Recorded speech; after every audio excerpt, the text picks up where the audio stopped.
¿Está pensando usted en vender su moto o su carro por internet? ¿O recibe llamadas de números extraños que lo hacen dudar? Ojo, porque usted podría estar siendo víctima de extorsión.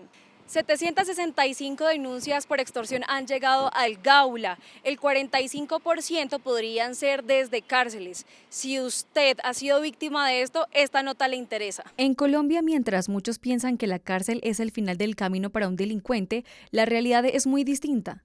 Hoy, desde adentro de las prisiones, muchos siguen delinquiendo, extorsionando y hasta ordenando robos y asesinatos en las calles. Según cifras oficiales, el año pasado se denunciaron casi 13.000 casos de extorsión en el país. Y lo más preocupante es que casi el 40% de esas extorsiones vienen directamente desde las cárceles. Sí, desde adentro, con celular en mano, usando redes, aplicaciones y llamadas para intimidar a pedir plata. La pregunta del millón es, ¿cómo lo hacen? Fácil. Los reclusos logran meter celulares, SIM cards y hasta routers Wi-Fi dentro de los patios, y es así como muchos bogotanos se han visto afectados por estos delincuentes. El caso de un ciudadano quien sufrió el robo de su moto y además fue víctima de extorsión. El bogotano intentaba vender su motocicleta de alta gama, por lo que decidió hacer una publicación en Marketplace, donde días después le habló un supuesto amigo pidiéndole información sobre la venta de la moto.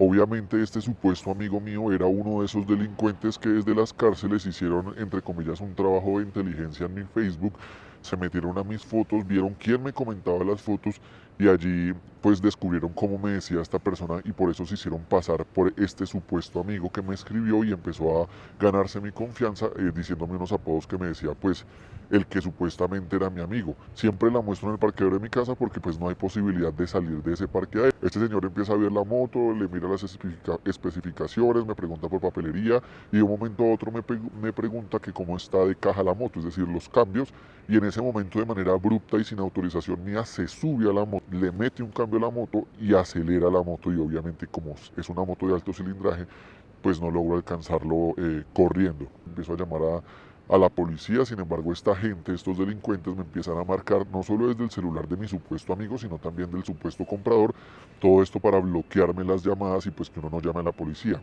Obviamente eso lo lograron, 10 minutos después me escribe el delincuente desde el mismo número que me contactó en un principio y me dice que ya perdí y que para recuperar mi moto tengo que pagarles 10 millones de pesos.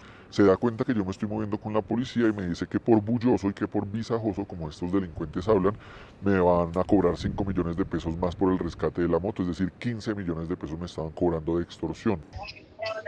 No, weón, ¿para qué pone bulloso, socio? A lo bien, yo voy a desaparecer a mierda porque vinieron bulloso de locos. Por ahí han llegado comentarios que yo no sé qué pito. Y yo, usted sabe que yo no le confío ni al papá, y sabe que yo le robé la moto al capitán, al duro de Bogotá de la policía.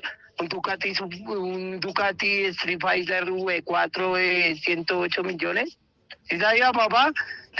Mía las palabras, yo no copio calentado, yo copio más de gonorrea. Y yo le hablo más claro y sabe que yo le tengo la ubicación de su casa, ¿no? Me decía que me iba a matar, que él sabía dónde vivía y que aparte de todo me iba a tirar una granada en la casa para desaparecerme, teniendo en cuenta pues que por obvias razones él conocía dónde yo vivía, él tenía la dirección de mi casa y por ese lado se me metía para generarme terror y pánico. La modalidad de robo a través de plataformas como Marketplace es una práctica delictiva que ha crecido en Colombia en los últimos años, teniendo en cuenta el avance tecnológico. El afán de los vendedores se convierte en un factor de oportunidad para los criminales que, aprovechándose de eso, contactan a las víctimas, las citan y luego de eso las enredan, estafan y al final terminan quitándoles sus pertenencias como vehículos, celulares, cámaras y un sinfín de elementos que se venden a través de este tipo de plataformas. Bueno, normalmente al crear los perfiles falsos se contactan con las personas manifestando de pronto alguna suplantación de alguna autoridad competente como es la Policía Nacional, Fiscalía General de la Nación, algún funcionario del ICBF. En donde les manifiestan que de pronto tienen algún proceso en su contra donde se hacen suplantar y llevan a la víctima a doblegar su voluntad, tanto es así engañándolos para que accedan de pronto a estas exigencias económicas a cambio de algún tema en suplantación. Pero no solo está sobre la mesa esta modalidad de extorsión. Los delincuentes desde sus celdas en las cárceles de Colombia, entre los colchones, entre los ladrillos, tienen todo el tiempo para que en ese ingenio criminal puedan inventarse toda clase de artimañas. Mensajes de textos en los cuales anuncian premios, millas de aerolíneas que ilusionan, supuestos envíos que no llegaron y toda clase de engaños. Todo para que las víctimas entren a links que los llevan a los call centers criminales desde los cuales les contestan los ladrones. Como bien es cierto, pues es una red pública, lo que hacen es buscar el factor oportunidad en esta plataforma de Marketplace, aprovechan de que las víctimas publican alguna propiedad para vender y de ahí sacan la misma información. Se ganan la confianza para generar una cita en donde se ganan la confianza de la víctima. Al momento de llegar a la cita, les manifiestan de que les deje dar una vuelta o demás para el tema de hurtarle la motocicleta o el elemento de que estén vendiendo en su momento. Luego de esto empiezan a recibir mensajes vía WhatsApp donde les hacen la exigencia económica para recuperar su elemento. Las extorsiones no se dan solo desde las celdas en las cárceles. Los criminales están a la orden del día para presionar a las víctimas. En varias zonas de Bogotá, por ejemplo, los delincuentes como el Tren de Aragua o los Satanás ponen panfletos con amenazas de muerte a comerciantes o transportadores. En ellas tienen datos claves de las víctimas como ingresos, horas de entrada y salida, número de empleados o incluso datos de los familiares.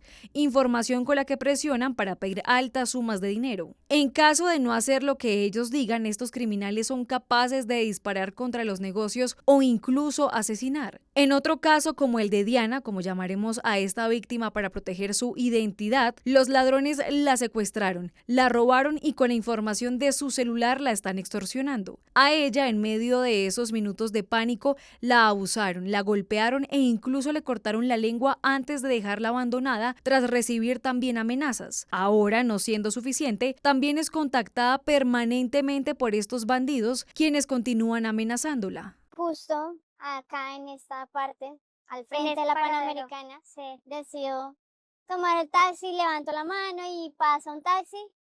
Y pues lo más posible es que estaba rondando durante ese tiempo, esperando para pasar por nuestro lado. Así que pues nada, tomo acá el taxi, ahí yo le digo a mi compañero, tómale foto, pues por precaución. Por ahí unos 8 minutos ya, llegando a mi casa, el conductor se desvía el camino, voltea por una cuadra, y le digo que porque se desvía el camino y me dice, ay, que se equivocó. Ay, yo me alarmo e intento salirme y él retrocede, no me da tiempo ni chance de nada. Se me mete un tipo por cada puerta. Bueno, ahí empieza toda la pesadilla, me empiezan a golpear, me botan contra el suelo, me pegan patadas, me empiezan a quitar mis pertenencias. Me dice que no grite, que si no me matan, que ya, que me calmen. Me insultaban, me decían palabras obscenas, me empezaron a manosear. Duré más de 3 horas en ese transcurso, en ese secuestro. Me tomaron el teléfono, empezaron a revisar todas mis cosas, mis aplicaciones, empiezan a sacar el dinero, ahí se llamaban, se comunicaban con otra persona para darle los códigos y ir sacando la plata de mis cuentas. Obtienen otra cuenta que yo no quería decir, pero la que tengo todos mis ahorros, más de 5 años ahorrando ahí.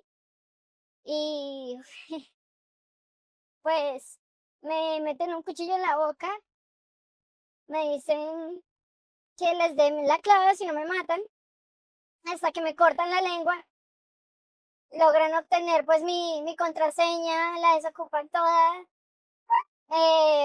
Tengo violencia sexual, física, de todo. Uf, No contentos, siguen extorsionándome, haciendo llamadas con acoso sexual, pidiéndome plata.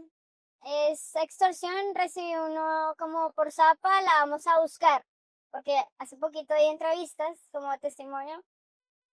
Eh, por WhatsApp recibo acoso sexual, me mandan fotos de sus partes íntimas. El temor como que no se supera del todo. Siempre tengo como ese delirio de que alguien está por ahí mirándome o pendiente, y más por lo que te digo, he recibido mensajes que no contentos, o sea, siguen todavía dañándole y atormentándole a uno la vida.